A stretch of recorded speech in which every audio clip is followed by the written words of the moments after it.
Good afternoon all. I'm sorry that my diary did not allow me to join you for this important event to mark the International Day of Older Persons and raise attention to the issues which are an essential part of our Sustainable Development Agenda. I thank the HelpAge European Network and my dear friend Mr. Guerrero Salom for hosting this discussion. This is an occasion to celebrate our successes. On average, older people today can expect to live longer, have a much better quality of life, and be more actively involved in society. This is largely thanks to global and national development efforts, to which the European Union greatly contributes. However, this is also the moment to remember that this is not the case everywhere, especially in the least developed and conflict-ridden communities.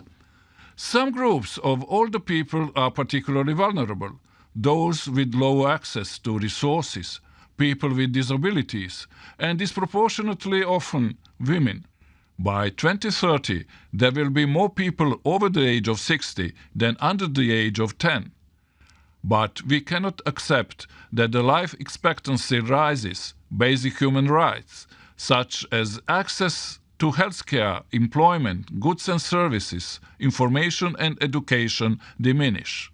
The European Union is fully committed to a rights-based approach to development, based on the universal and indivisible human rights of inclusion and participation, non-discrimination, equality and equity, transparency and accountability.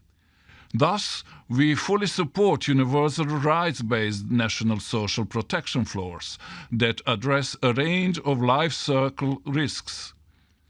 I am delighted to see in recent years that Nepal, Bolivia, Namibia, Lesotho and Kyrgyzstan have made efforts to expand their old age and disability pensions. And I would firmly encourage other countries to follow their lead.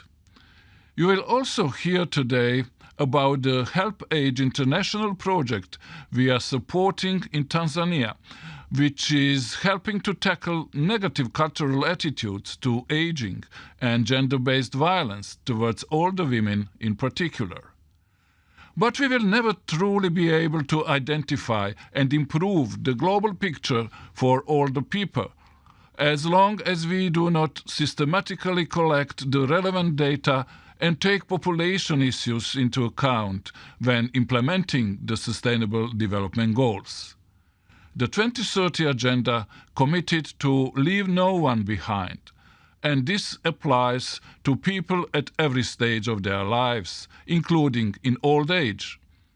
This runs throughout the different goals and targets and gives us an opportunity to finally address the gaps that still exist in many communities in ensuring proper protection mechanisms and, admittedly so, to also close some gaps in our development policies and programs. For me, we must also pay particular attention to the position of women, who often experience high level of poverty, exclusion and abuse in older age, as an accumulation of the inequalities experienced throughout their lives.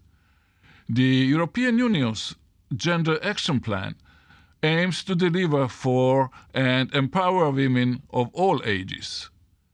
Let me therefore assure you of my personal support for your continuing efforts to promote the specific needs and human rights of older people and to fight all forms of gender and age-based discrimination. I look forward to hearing the outcomes of your fruitful discussions here today, and I'm sure that together we can ensure that from infancy to old age, truly no one is left behind.